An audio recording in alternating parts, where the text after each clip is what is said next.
DNA मित्रों, जब जब ईरान के किसी बड़े नेता या अधिकारी की हत्या होती है तब तब आईआरजीसी दोगुनी ताकत के साथ पलटवार करता है।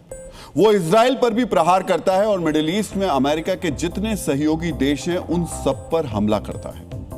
ईरान ने सऊदी अरब, Qatar, Kuwait, Iraq, UAE, Bahrain, Jordan, तुर्की, यहां तक कि साइप्रस पर भी मिसाइल से अटैक किया। लेकिन एक देश ऐसा है जिस पर आज तक ईरान ने हमला नहीं किया, वो देश है पाकिस्तान, जहां अमेरिका की सैन्य जासूसी गतिविधियां चल रही हैं, जिसका सऊदी अरब के साथ सैन्य समझौता है, जिसका नाम लेकर सऊदी अरब ने फिर से ईरान को धमकी दी है और कहा है कि जरूरत पड़ने पर पाकिस्तान उसे एटमी हथियार भी देगा।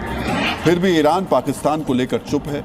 इसीलिए आज हम पाकिस्तान पर ईरान की इसी मेहरबानी को डिकोड करेंगे। मित्रों, एक बहुत पुरानी कहावत है, एक साथ दो नाव की सवारी बहुत नुकसानदायक होती है। पाकिस्तान इस समय यही कर रहा है। सऊदी के साथ पाकिस्तान का रक्षा समझौता है, इसके बावजूद उसने सऊदी के लिए अपनी सेना ईरान के खिलाफ नहीं भेजी। वो खाड़ी देशों का हाल देखकर ईरान वॉर में शामिल होने से बच रहा है, लेकिन सऊदी ने अब आसिम मुनीर को रक्षा समझौते की याद दिलाई है। सऊदी ने कहा कि जरूरत पड़ने पर वो पाकिस्तान के न्यूक्लियर हथियार का भी इस्तेमाल करेगा। सऊदी अरब के एक राजनीतिक विश्लेषक ने यह दावा किया है कि सऊदी अरब ने अगर ईरान के साथ युद्ध में उतरने का फैसला लिया तो पाकिस्तान को वो अपने साथ लड़ाई में शामिल करेगा। इतना ही नहीं, पाकिस्तान के न्यूक्लियर अम्ब्रेला का भी इस्तेमाल करेगा। इसे निश्चित तौर पर ईरान को चेतावनी की तरह, पाकिस्तान को चेतावनी की तरह इसको लेना चाहिए। मित्रों, अगर सऊदी अरब ये कह रहा है तो जान लीजिए, ना चाहते हुए भी पाकिस्तान को ईरान के खिलाफ उतरना पड़ेगा। इसकी दो वजह हैं। पहली ये कि दोनों के बीच रक्षा समझौता है और दूसरी बड़ी वजह सऊदी का दिया वो 80,000 करोड़ रुपए का कर्ज है, जिसे चुकाने की हैसियत पाकिस्तान में फिलहाल तो नहीं है। मित्रों, ये बात ईरान भी जानता है, फिर भी वो पाकिस्तान को लेकर किसी तरीके की प्रतिक्रिया नहीं दे रहा। ना कोई धमकी दे रहा है, ना चेतावनी, ना अल्टीमेटम, कुछ भी नहीं। और यह स्थिति तब है जबकि पाकिस्तान और ईरान के बीच 4 दशकों से भी ज्यादा पुरानी तलखी है।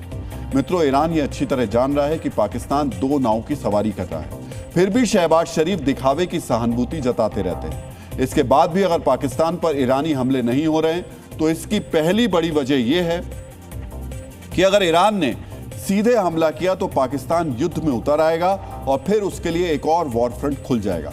पाकिस्तान का तटस्थ रहना ईरान के लिए किसी भी मिसाइल हमले से ज्यादा फायदेमंद है। दूसरा फैक्टर चीन का है। चीन ने पाकिस्तान में सीपेक के जरिए 62 अरब डॉलर का निवेश किया है। ईरान अगर हमला करेगा तो नुकसान चीन के निवेश का भी होगा।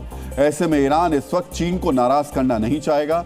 चीन ईरान के तेल निर्यात का 90% से ज्यादा हिस्सा खरीदता है, यानी युद्ध के दौरान उसका सबसे बड़ा आर्थिक सहारा चीन है। और तीसरा कारण और महत्वपूर्ण कारण, रिपोर्ट्स के मुताबिक तेल के बदले चीन से ईरान को ड्रोन, मिसाइल और सैन्य सामान की सप्लाई हो रही है। यह सप्लाई पाकिस्तान के जमीनी रास्ते से ही आ रही है।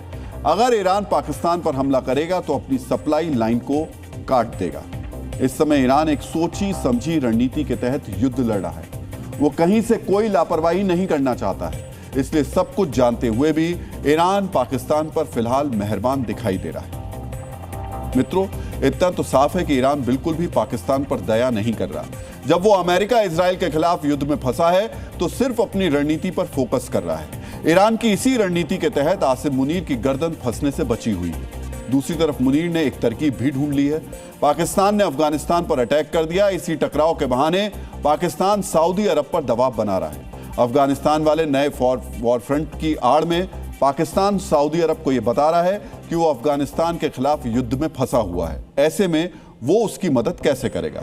लेकिन आचार्य चाणक्य सदियों पहले ये कह गए थे कि अत्याधिक जो चतुराई भी विनाश का कारण बनती है। आसिम मुनीर की अत्यधिक चतुराई भी पाकिस्तान के लिए विनाश का कारण बनती जा रही है। ईरान वॉर से बचने के लिए उसने अपने से कमजोर मुल्क को निशाना बनाया, काबुल में नरसंहार किया।